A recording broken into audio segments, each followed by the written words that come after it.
일산 재건축 추진을 위한 예산결산특별위원회 회의에서 예고 없이 예산 삭감이 논의되며 주민들이 시청을 찾아 항의하는 등 소란이 있었습니다. 배달의 민족이 범죄자 채용을 막겠다고 나섰는데 범죄자 채용을 제한하는 법안 논의가 미뤄지며 소비자들의 불안이 커지고 있습니다. 이복현 금융감독원장이 은행장들과 만나 중소기업 금융지원에 대해 또다시 언급했습니다. 대내외 악재소, 은행권 역할에 대해 강조한 겁니다. 고유가와 고금리 속 정유업계가 역대급 실적을 기록하며 1000%가 넘는 성과급을 지급했습니다. 올해도 흑자 기조를 이어갈 것으로 보이는데요. 정유업 전망 이슈 플러스에서 짚어드립니다. 센 경제 라이브 출발합니다.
시청자 여러분 안녕하십니까. 센 경제 라이브 서정덕입니다.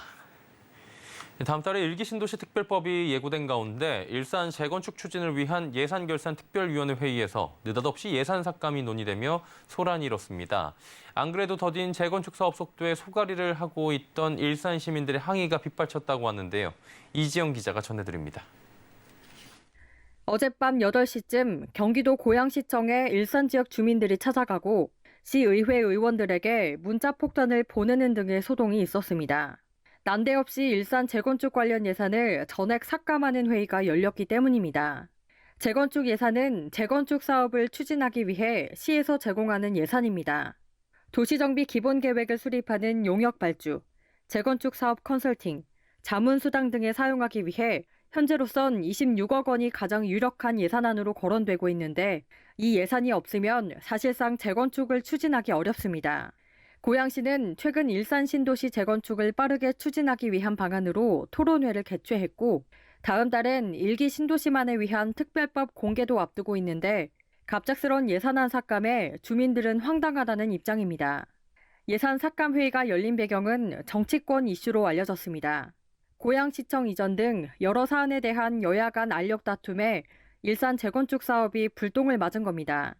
오준환 경기도의회 의원은 예산 전액 삭감 이야기가 예결위 회의에서 나온 건 맞지만 예산 삭감이 확정된 사실은 아니라고 밝혔습니다.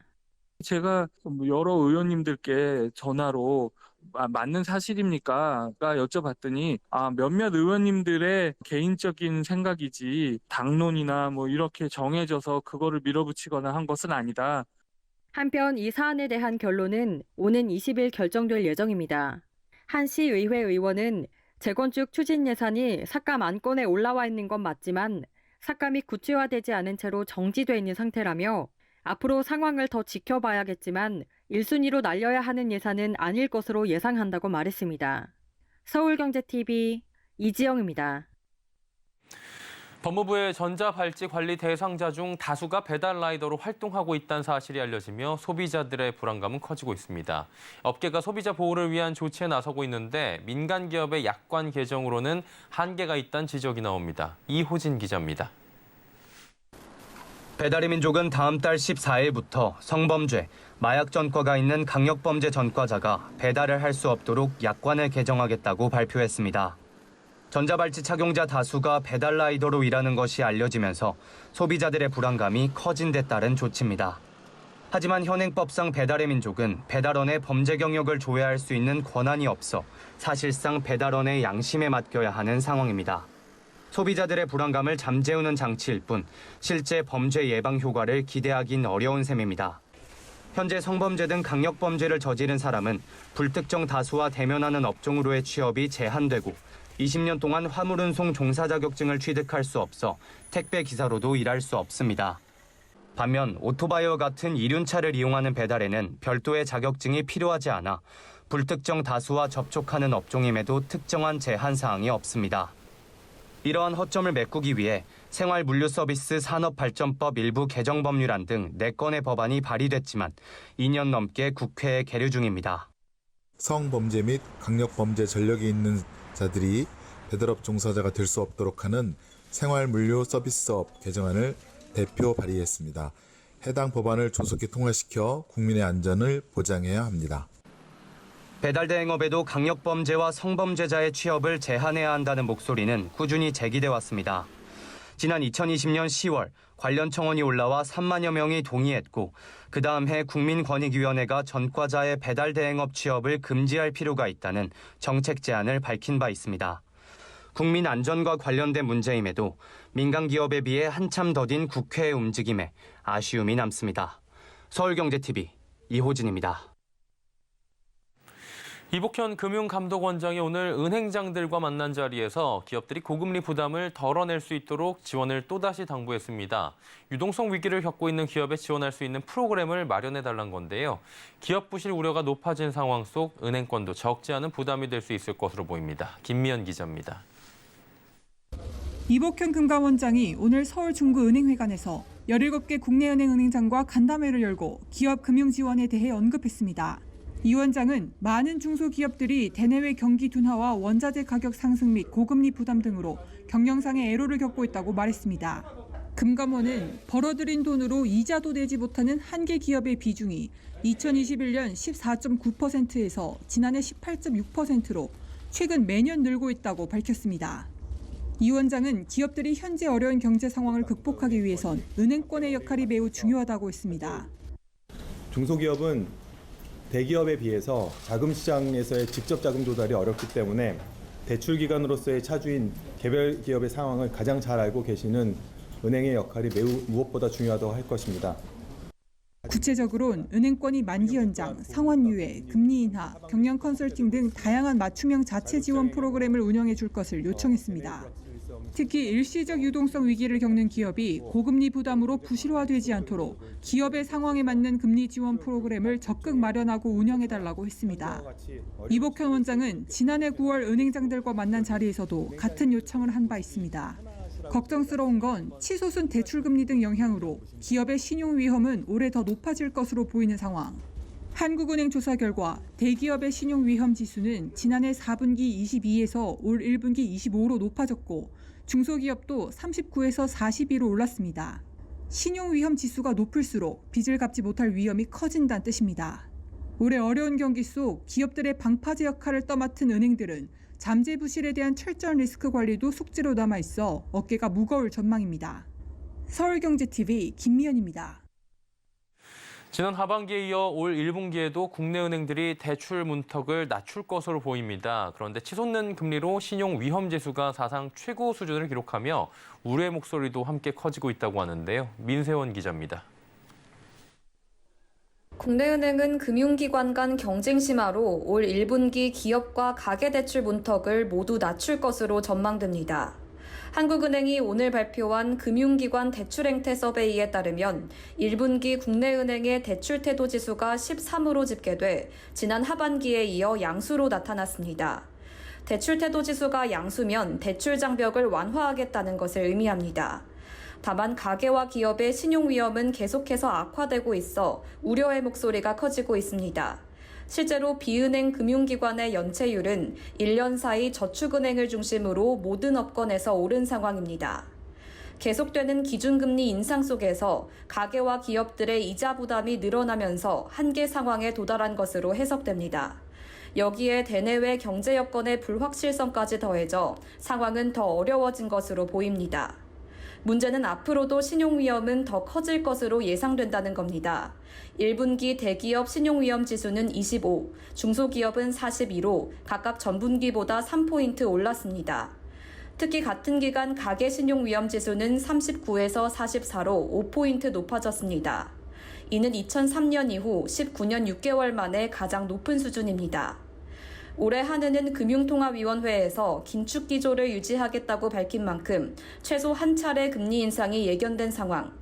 여기에 경기 침체 우려도 높아진 것을 고려하면 신용 위험이 높은 취약차주와 중소기업을 중심으로 채무 상환 능력이 나빠지는 등 건전성 문제가 더욱 커질 것으로 예상됩니다. 서울경제TV 민세원입니다.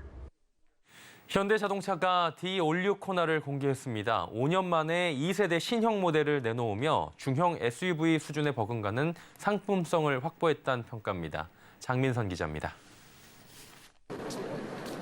현대자동차가 코나의 완전 변경 모델이자 현대차그룹의 올해 첫 신차인 2세대 코나를 출시했습니다.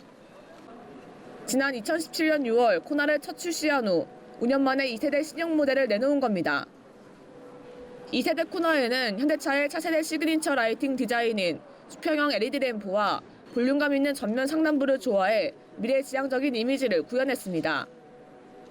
특히 주요 기능을 상시 업데이트 가능하도록 해 현대자동차가 추구하는 소프트웨어 중심의 차량 SDV를 구현했습니다. 현대차는 코나의 동급 최고 수준의 안전 편의 사양을 탑재해 중형 SUV 수준의 상품성을 확보했습니다. 3세대 플랫폼을 적용해 충돌 시 충돌 에너지를 분산하고 고강성 차체 구현을 통해 동급 최고 수준의 충돌 안정성을 확보했습니다. 또 차량키가 없어도 운전이 가능한 디지털키 투터치, 첨단 파워 테일게이트 등 다채로운 첨단 편의 사양을 적용했습니다. 기존 차 대비 전장을 145mm, 휠베이스를 60mm 증대하였으며 1열의 두께가 30% 축소된 슬림 시트를 적용하고 2열 거주 공간 확대, 후석 시트백 2단 렛지 적용 등 유틸리티성 또한 확보하였습니다. 당사 최초로 하이드로 CTBA 부싱을 적용하는 등 차급을 뛰어넘는 MVH 성능을 확보해 편안한 승차감과 주행 감성을 제공하고자 했습니다. 여기에 화물 공간을 기존 모델 대비 약 30% 이상 넓혀 2열 시트백 풀폴딩 기능과 함께 차박이나 캠핑 등 아웃도어 활용성은 물론 적재 편의성을 극대화했습니다. 한편 현대차는 3월 중 코나 전기차 모델 상세 상품 정보를 공개하고 올해 2분기 중 출시한다는 계획입니다. 서울경제TV 장민선입니다.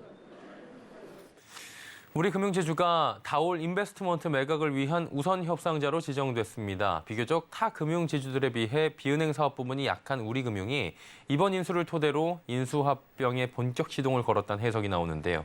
김수빈 기자입니다. 우리금융그룹이 다올 인베스트먼트를 인수할 우선 협상 대상자로 선정됐습니다. 다올금융그룹은 어제 다올투자증권이 보유한 다올 인베스트먼트 지분 52% 규모를 우리금융지주에 매각하기 위한 양해각서를 체결했다고 공시했습니다. 인수액은 약 2천억 원대 초반으로 알려졌습니다. 양측은 본실사를 진행한 뒤 최종 주식 매매 계약을 오는 3월 이내 체결한다는 계획입니다. 이로써 우리금융은 비은행 포트폴리오 부문 강화를 위한 초석을 다졌습니다. 그간 우리금융은 5대 금융지주 가운데 유일하게 증권 보험 계열사를 보유하고 있지 않아 경쟁력이 뒤처진다는 평가를 받았습니다. 과거 은행업에 치중했던 전략과는 달리 전체적인 경쟁력을 강화해 시너지 효과를 증폭시킨다는 보관입니다. 우리금융은 연말 내로 비은행 이익 비중을 25%까지 끌어올리기로 했습니다. 지난해 9월 말 기준 우리금융의 순이익에서 은행이 차지하는 비중은 85.29%로 지주들 가운데 가장 의존도가 높은 것으로 나타났습니다. 이에 따라 우리금융은 올해 증권사를 우선순위에 두고 활발한 인수합병에 나설 것으로 관측됩니다. 시장에서는 약 6조 원 이상의 실탄을 보유한 것으로 추산하고 있습니다. 특히 새로운 회장 선임을 앞두고 있는 우리금융은 새 수장이 이끌게 돼도 비은행 부문에 대한 공격적인 인수합병을 공식화할 것으로 보입니다. 이 때문에 증권사는 물론 보험사 인수에도 적극 나설 것이란 분석이 나옵니다. 서울경제TV 김수빈입니다.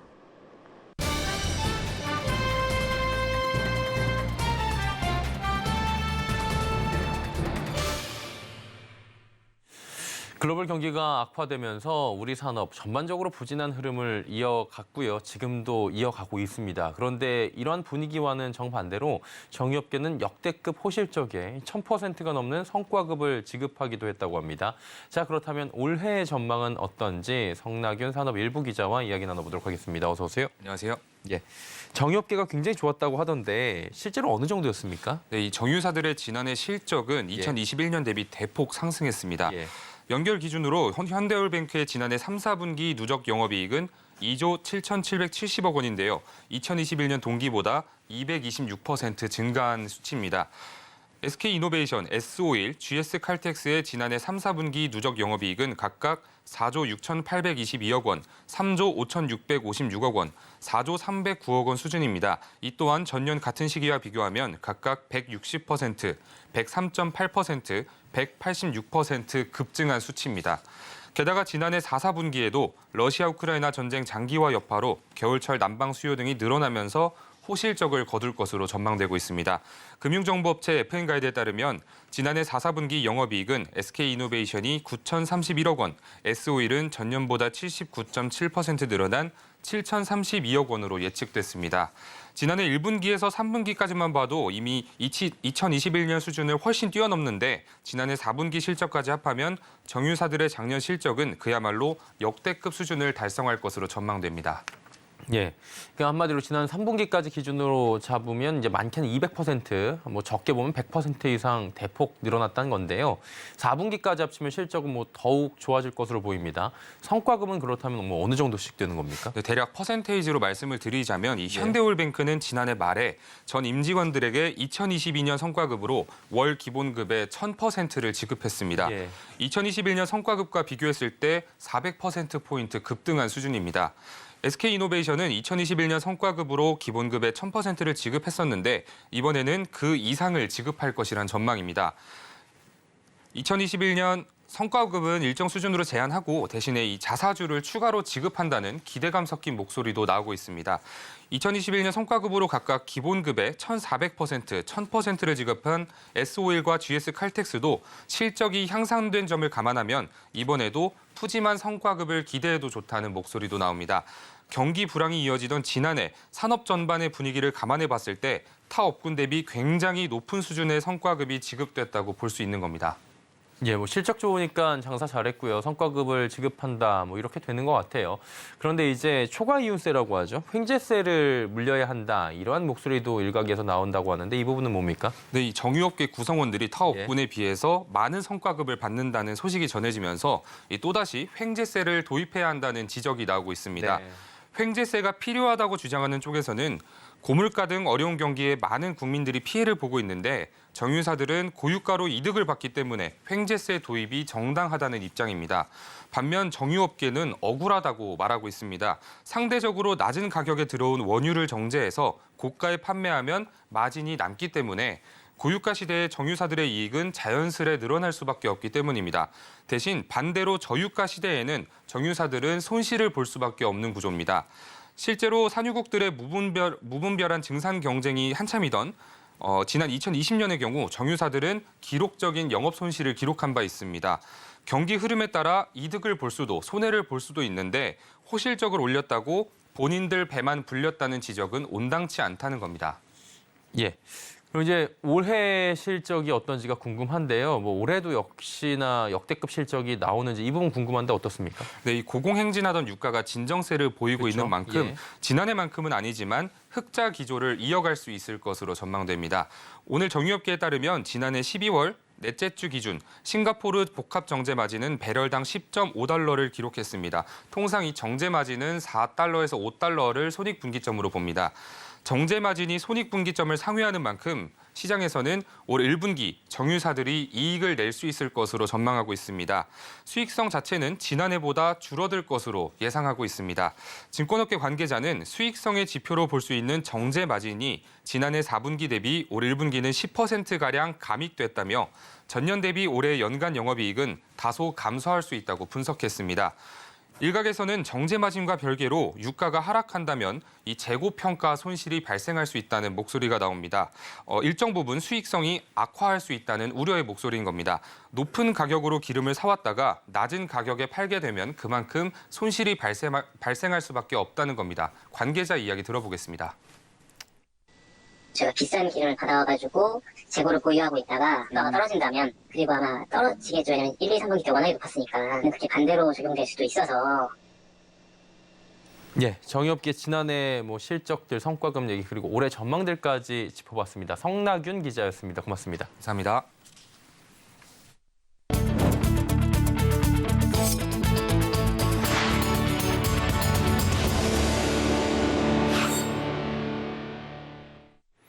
KT가 우리 산업의 디지털 전환에 필요한 인재 육성에 속도를 내고 있습니다. 더 나아가 디지털 교육을 받은 인력을 위한 채용의 장도 마련했다고 합니다. 그 현장에 윤혜림 기자가 다녀왔습니다. 사뭇 진지한 모습의 취업준비생들. 기업에선 어떤 일을 하는지, 어떤 역량이 필요한지 인사 담당자와 상담을 하고 있습니다. 오늘 KT가 에이블스쿨 2기 교육생을 대상으로 연 취업박람회 현장. 이제 여러 기업들의 입장에서 필요한 인재들의 역량에 대해서 들어볼 수 있었고, 이제 제가 부족한 역량에 대해 생각해 볼 수 있고, 이제 그 단점들을 채워나갈 수 있는 기회를 얻을 수 있다는 점에서 굉장히 좋은 기회였던 것 같습니다. KT 에이블스쿨은 AI 분야와 디지털 전환 DX 분야 인재를 양성하는 기업 실무형 교육 프로그램으로 비전공자도 디지털 역량을 키워 채용 기회를 얻게 됩니다. 이날 행사에는 KT를 포함한 그룹사와 AI 원팀 내 한진그룹, 스타트업 모빌린트 등이 참여했습니다. 지금 정부의 청년도역 프로젝트랑 발맞춰서 5년간 5,000명 양성하는 걸 목표로 좀 확대를 했습니다. 또 트렌드에 맞춰 나가면서 계속 교육 프로그램을 단단하게 만들고 채용 연계를 더 강화할 수 있도록 노력하겠습니다. KT는 취업박람회 이외에도 교육생들을 대상으로 AI 실무 역량 자격 취득 기회, 포트폴리오 컨설팅 등 실질적인 지원 방안을 마련하고 채용 기회를 확대한다는 계획입니다. 서울경제TV 윤혜림입니다. 코로나 팬데믹이 잦아들며 우리 제약바이오 기업들에 대한 관심은 상대적으로 줄어들었죠. 그럼에도 불구하고 대부분의 기업이 신약 개발을 위한 R&D 투자를 지속하고 있는 것으로 보입니다. 연간 2천억 원을 연구 개발에 투자하는 기업도 곧 탄생할 것으로 보이는데요. 서지은 기자입니다. 제약기업들이 신약 파이프라인 확보를 위한 연구개발 투자를 지속하고 있습니다. 지난해 3분기 누적 기준 유한양행과 종근당, 한미약품 대웅제약 등 우량제약사들의 매출 대비 연구개발비가 10%를 넘어섰습니다. 특히 연간 2천억 원을 R&D에 투자하는 기업이 곧 탄생할 것으로 전망됩니다. 대웅제약은 지난해 3분기 누적 연구개발 투자액이 1,415억 원을 기록했고 현재의 추세라면 1,900억 원을 돌파해 2천억 원까지 내다볼 수 있습니다. 대웅제약은 올해 혁신 신약개발 투자에 공을 들입니다. 위식도 역류질환 치료제 팩스클로에 이어 당뇨병 치료제 엠블로까지 2년 연속 신약개발에 성공한 경험으로 후속 신약개발에 속도를 낼 계획입니다. 지금까지 작년까지는 저희가 34호 신약 팩스클루와 36호 신약 엠블로 같은 신약 개발에 집중을 한다면은 올해부터는 최초 혁신 신약 연구 개발에 대한 투자를 더 늘려서 특발성 폐섬유증이나 자가 면역 질환 등의 위주로 집중할 계획으로 갖고 있습니다. 유한양행도 지난해 3분기 누적 1,355억 원으로 연구 개발에 투자했습니다. 유한양행은 간염치료제와 퇴행성 디스크 치료제 등이 미국에서 임상 3상 진행 중이라며 폐암 신약 렉나자의 뒤를 이을 차세대 약품으로 천식과 두드러기 치료제를 개발 중이라고 전했습니다. 종근당도 지난해 3분기 누적 연구개발 비용이 1,118억 원을 넘어섰습니다. 종근당은 신약과 미충족 수여의약품을 타깃으로 연구개발을 지속하고 있으며 올해는 인공지능 플랫폼을 통한 신약 후보물질 발굴에 집중합니다. 제약기업들이 R&D 투자를 지속하면서 신약개발 경쟁은 더욱 뜨거워질 것으로 전망됩니다. 서울경제TV 서진입니다. SK이노베이션이 투자한 미국의 암모니아 기반 수소 연료 전지 기업 아모지가 암모니아를 동력으로 대형 트럭을 주행하는 데 성공했습니다. 나머지는 이달 초 미국 뉴욕주 스토니브룩대 주행시험장에서 암모니아 시스템을 장착한 15톤 대형 트럭 카스카디아 주행시험에 성공했습니다.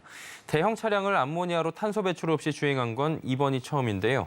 나머지는 2021년 7월 5kW급 드론, 지난해 5월엔 100kW급 트랙터에 이어 300kW급 대형 트럭까지 암모니아 기반 수소 연료 전지 시스템 기술력을 확보하게 됐습니다. DLNC와 두산 에너빌리티는 미국 엑스에너지에 2,500만 달러, 우리 돈 약 310억 원을 투자한다고 발표했습니다. 엑스에너지는 고온가스로 소형 모듈 원자로 SMR을 개발하는 미국 원전 기업입니다. SMR은 엑스에너지가 개발하는 4세대 고온가스로 테니스공 크기의 차세대 해결료를 사용합니다. 운전 중 생산되는 565도의 높은 증기열로 전력 생산뿐만 아니라 다양한 산업의 열원으로 사용할 수 있습니다. DLNC는 2천만 달러를 투자해 엑스에너지가 발행하는 전환사채를 인수하고 두산에너빌리티는 500만 달러의 지분 투자와 수주 계약 체결을 추진한다는 방침입니다. 주식, 리딩방 등 유사 투자 자문업자가 허위나 과장 광고를 할 경우에 과태료를 부과하는 방안이 추진됩니다. 오늘 금융위원회가 국회 정무위원회에 제출한 자료에 따르면 금융당국은 유사 투자 자문업자의 불건전 영업행위 및 허위, 과장 광고를 금지하는 김병욱 의원과 홍성국 의원의 자본시장법 개정안과 관련해 과태료 부과에 동의했습니다. 이들 의원은 유사 투자 자문업자의 허위, 과장 광고 금지 의무를 신설하고 손실 보전이나 이익을 보장한다는 약정을 금지하며 허위, 과장 광고의 금지 의무 위반 시에 형사처벌 또는 과태료 3천만 원을 부과하는 안을 발의한 바 있습니다. 금융위원회는 금융소비자보호법상 금융사가 광고 규제를 위반할 경우 과태료를 부과한다는 점을 고려하면 유사 투자 자문업자도 과태료를 부과하는 게 맞다는 의견을 제시했습니다. 대한건설단체 총연합회가 새해를 맞아 신년 인사회를 개최했습니다. 이날 행사에는 김민기 국토교통위원장 등 건설업계와 정계이사 700여 명이 모여 2023년 건설인의 도전과 결의를 다졌습니다. 김상수 회장은 신년사를 통해 원자재 가격 급등, 인력난, 경기 위축 등 대내외적 어려움 속에서도 건설업은 내수와 수출에서 중요한 역할을 했다며 새해에도 경제 위기 극복에 건설 산업이 앞장서자고 말했습니다.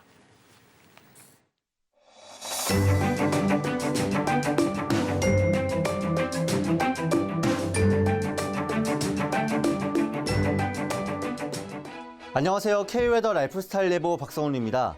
내일 밤 수도권과 강원 영서, 충청 북부에 비나 눈이 내리겠습니다. 금요일인 모레는 충북 남부와 경북 북부 내륙까지 눈이 오는 지역이 확대되겠는데요. 이에 따라 경기 동부와 영서, 강원 산간에는 1에서 5cm, 그 밖의 지역은 1cm 내외의 눈이 쌓이겠습니다. 눈이 오면서 도로가 미끄럽고 새벽에 기온이 떨어지면서 블랙 아이스가 생길 수도 있으니까요. 서행하셔서 안전운전하시기 바랍니다. 내일은 일교차가 벌어지겠습니다. 내일 서울의 아침 기온 영하 5도로 오늘과 비슷하게 시작하겠고 한낮 기온은 4도까지 오르겠습니다. 춘천은 영하 11도로 매우 추운 아침이 되겠고 한낮에 3도를 보이며 일교차가 무려 14도에 달하겠습니다. 기온 변화로 인한 건강관리에 유의하시기 바랍니다.